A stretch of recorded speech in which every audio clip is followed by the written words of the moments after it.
Pourquoi? Moshe Rabbeinu, c'est la première personne qu'on voit dans les textes qui a posé la question « Pourquoi, Hachem, tu nous fais souffrir ?» Au fait, Moshe Rabbeinu, qui était un amour total du peuple juif, il vient au Pharaon et lui dit « Libère le peuple juif ». Le Pharaon, au contraire, il alourdit le fardeau, les difficultés au peuple juif. Moshe Rabbeinu ne pouvait pas supporter. Il a demandé à Kadosh Baruch Hu « Pourquoi? Pourquoi tu le fais ?» D'ailleurs, Hachem lui a dit « Tu manques de confiance, tu manques de Emouna. Avraham, Yitzhak et Yaakov, tout ce que je leur ai fait, ils ne sont presque jamais pleins. Avraham, on voit que Yaakov, il s'est un peu plaint, mais en général, non. Et punition,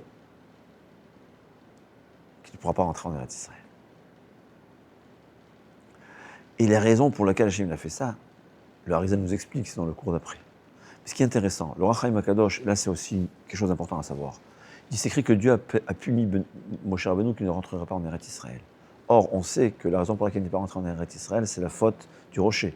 Dit le Rach Chaim HaKadosh que quand Moshe Rabbeinu il a dit à Kadosh Baruch Hu, la faute du veau d'or, anéantis-moi plutôt que d'anéantir le peuple juif, Hachem lui a pardonné cette faute. Et pourquoi?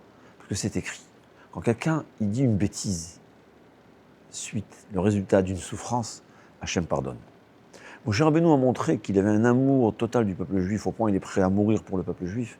Alors Hachem lui a dit, ah, tu avais dit, tu t'es plaint, hein, parce que tu souffrais tellement. C'est pour ça que je t'excuse et il lui pardonne la faute.